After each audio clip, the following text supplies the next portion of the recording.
are human. But 90% of the animals on Earth don't have backbones. If the number of animals with backbones were this big, the number of animals without backbones would be This big. They have ways of moving and eating and thinking that are totally different from ours.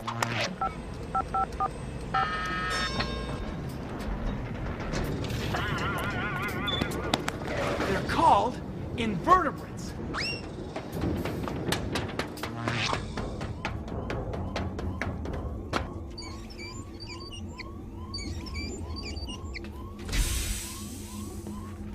That means no vertebra, no backbone. Now, most of the animals in the world don't have a backbone. And without them, there wouldn't be any of us backboners around. Now, take a look at this. It's our Where You Fit In chart of science. It's a chart of all the animals in the world. Now, right now, you are here. You're a human. You have a backbone, along with a few other animals. But today, you're here with the invertebrates.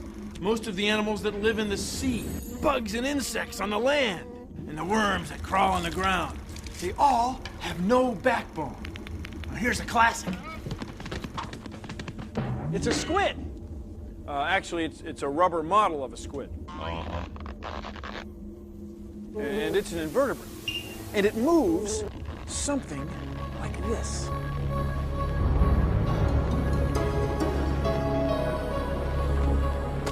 It doesn't have a backbone. Now, if it had a backbone, well, it would be hard to move. It just couldn't move in the same way. And its mouth would be stuck way up here. There's no advantage to having a backbone. I mean, most of the animals on Earth don't have one.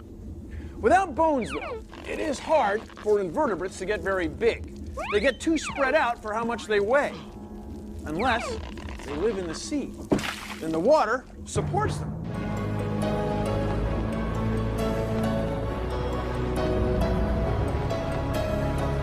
That's why some of the very largest animals on Earth live deep in the ocean.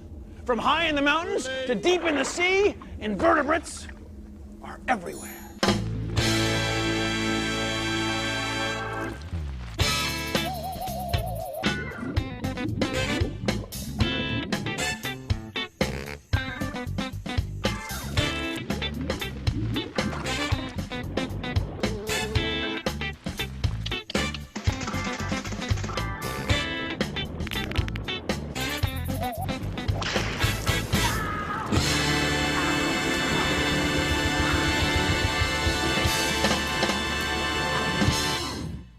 She was a desperate invertebrate groupie. He was a spineless punk rocker. Together, they made rock and roll history. Squid and Nancy. A love story so moving, it will make your spine tingle. Boy, is he a loser. Hey, that's my cousin you're talking about. Yeah, right there. Oh, hi, I'm a vertebrate. That means I have a backbone. Animals without backbones are called invertebrates. Ow, sometimes I think they're better off without a backbone. Will you stop? This pond is teeming with invertebrates.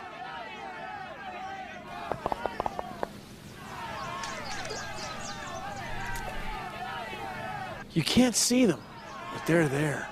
I know. Oh, yeah. I'll show you under the microscope.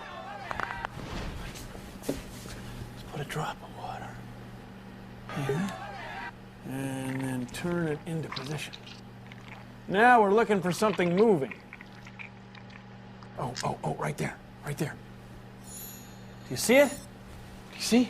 Hi, This is a water flea, or Daphnia. And look, she's got eggs inside. Pretty soon there'll be lots more Daphnias. She's an invertebrate. And that's just in one tiny drop of pond water. Think of the zillions of invertebrates and the zillions of drops of pond water all over the world. There's way more invertebrates than there are of us. And that's a good thing. We need them.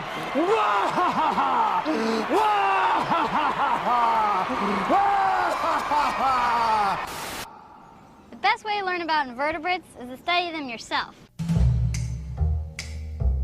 Take a big jar and fill it with wet soil.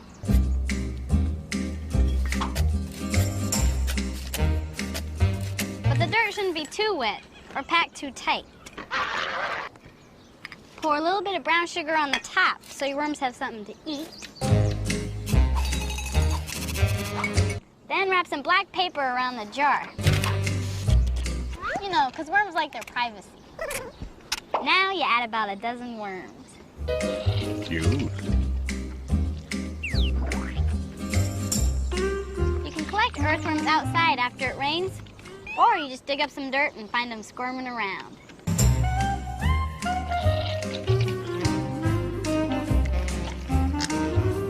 And feed them different things, like old coffee grounds, banana peels, orange peels, dead leaves, you know, whatever, just to see what they like to eat and what they don't.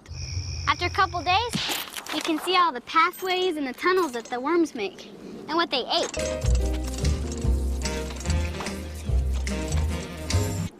But you have to let them go back into the ground after a few weeks. You know, I mean, worms, they don't mind staying inside for a while, but they really dig squirming around in the ground outside.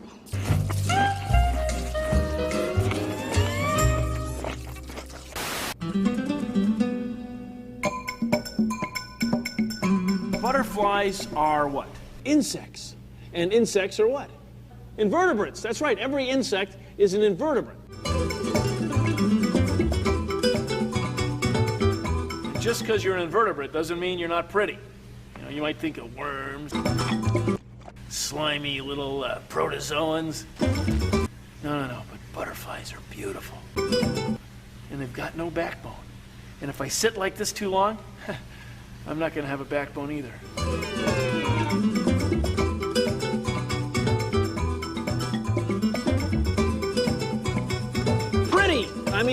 Invertebrates.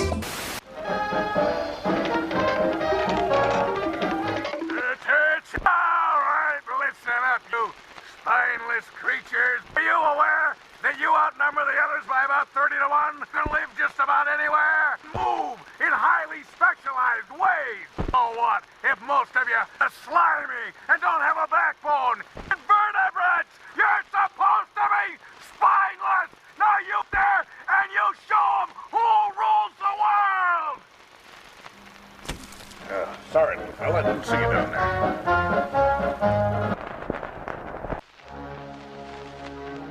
there. You are now witnessing a crab molt.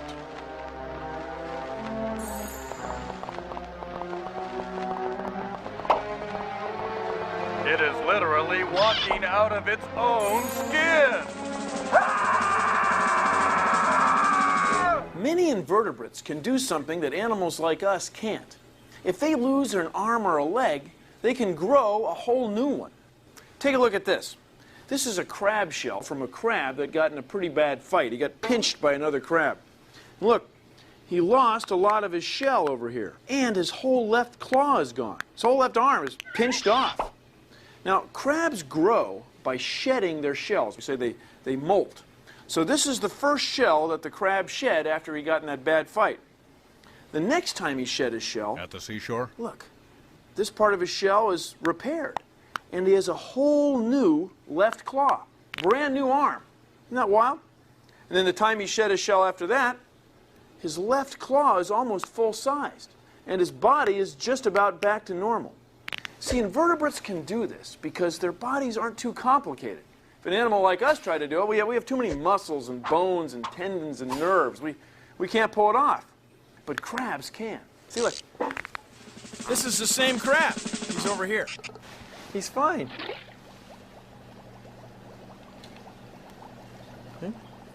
Strong swimmer. He's an invertebrate. He can regenerate parts of his body. Can't you? See, he's fine. I sure am, Bill.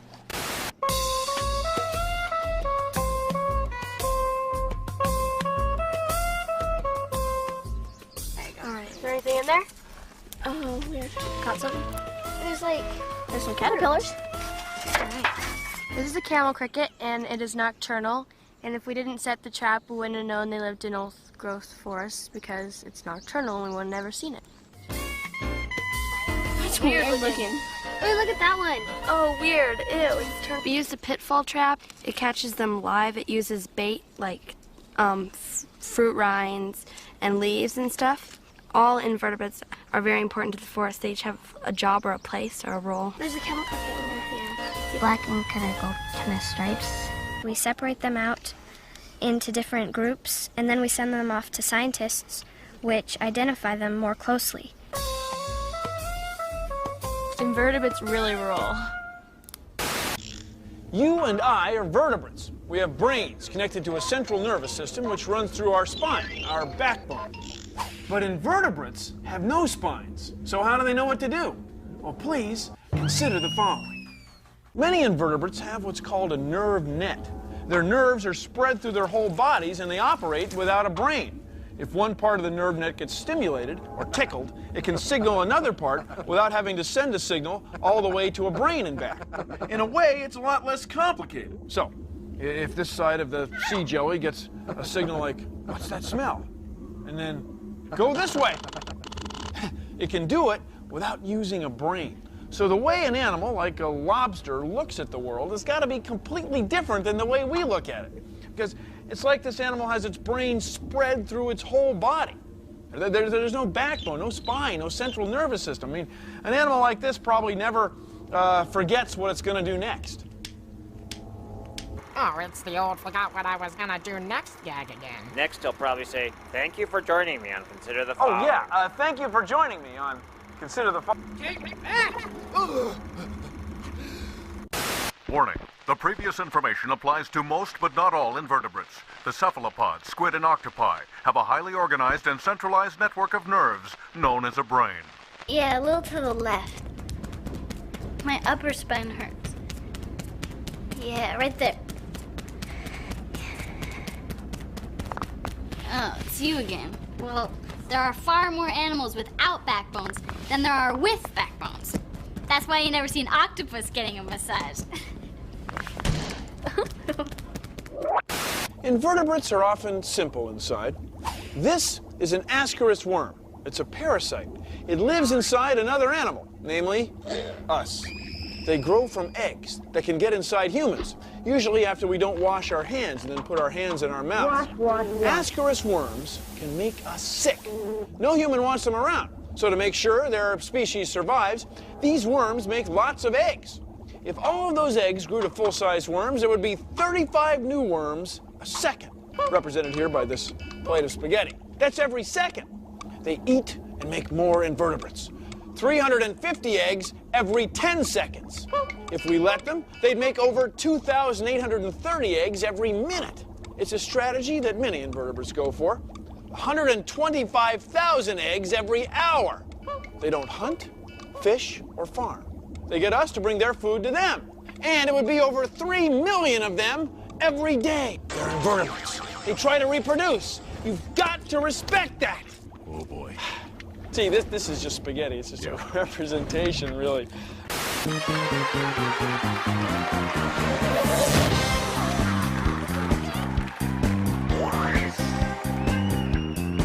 Welcome to Club Invertebrate, where we dance like we have no backbone. Woo! I'm Suzanne, and this is your DJ, Phil Nagasaika. We're gonna start things out by taking it back, way back into time to the primordial ooze, where the invertebrates got their start in a little club called the Shallow Sea. Some invertebrates crawl. Some invertebrates wriggle.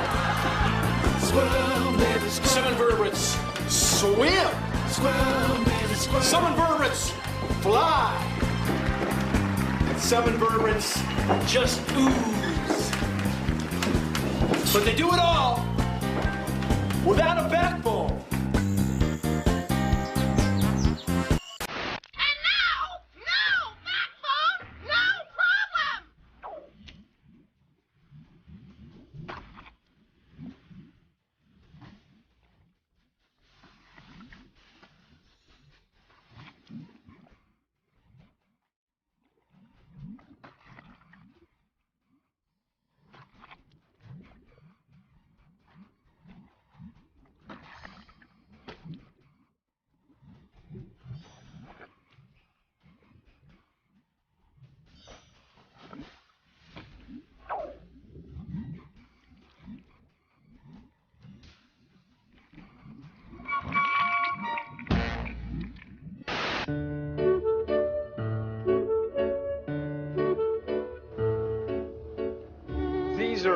Jellies.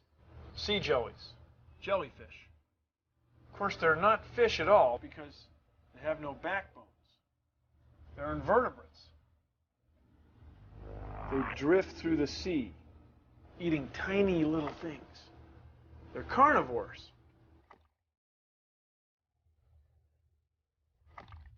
You might think that an animal like this would be easy to catch and eat. But they're not, because they've got tentacles with venom, stingers. So if you don't want to touch them, then maybe you don't want to eat them. Sea jellies live everywhere in the sea. For them, no backbone, no problem.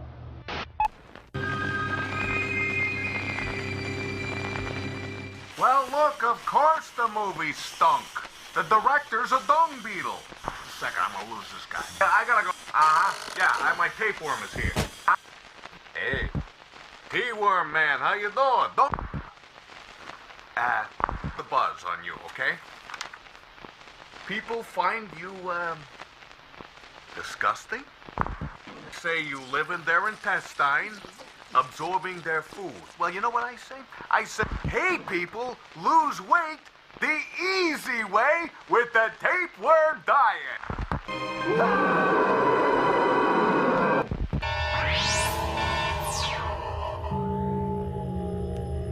This is an octopus. She's an invertebrate. This is an octopus. What we call a cephalopod. It's an invertebrate. It means head foot. See, her head is where she has her eyes. And this big sac back here is where she has all her internal organs. Then she uses her brain to control all these arms, which go all over the place.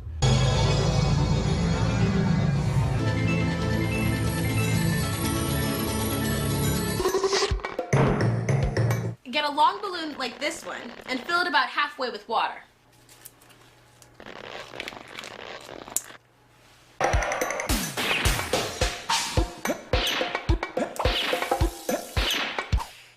Now tie a knot in it.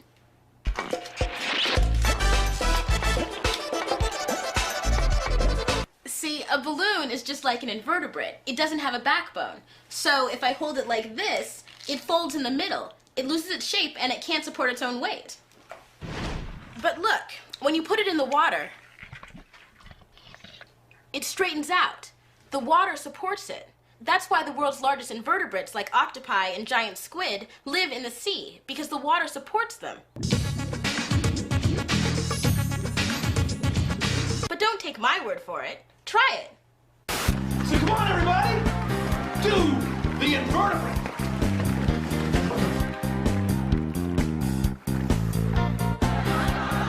Just can't stop when I got no spine. You're so beautiful, my sweet, so intelligent, so elegant. A spine would only get in the way. We know your day will come. The oceans will rise, the cities will sink, and then invertebrates like you will, dare I say, rule the world!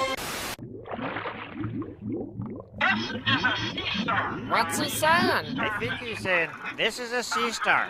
We used to call them starfish, but they're not fish that live in the sea, so we call them sea stars. They don't have a backbone. They're invertebrates. See, it's got 5 limbs. If one of them breaks off, it can regenerate. Aha!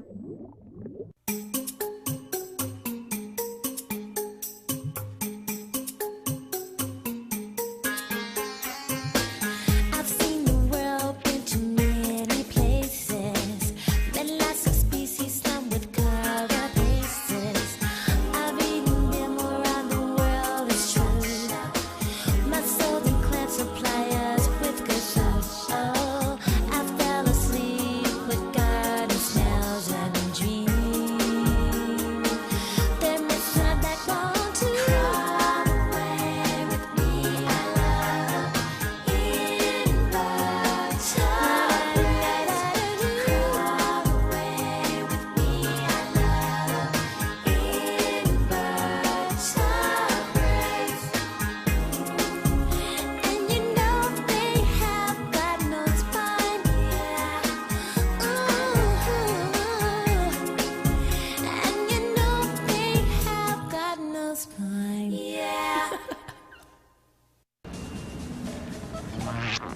Didn't I tell you? Invertebrates are everywhere. That's our show. Thanks for watching. If you'll excuse me, I've got some exoskeleton compliance coefficients to calculate. See ya! Produced in association with the National Science Foundation. This is a hermit crab. It lives on the sea floor, eating things, eating all kinds of stuff. Maybe not the same kind of stuff that you and I would eat, but it's down there doing its job, eating away. Now, it's an invertebrate. There's a lot of invertebrates that do this kind of job, okay? There's a lot of invertebrates all over the world eating dead stuff. Stuff that you and I don't eat. I mean, I'm talking about dead leaves, dead trees, dead animals, dead stuff. See, without the invertebrates down there eating, well, then you and I would be buried alive, okay? We wouldn't be up to here. We wouldn't be up to our knees. No, we'd be up to here. We would disappear. There would be no more us, okay? There would be no humans without invertebrates. See, the invertebrates have been in the world a long time.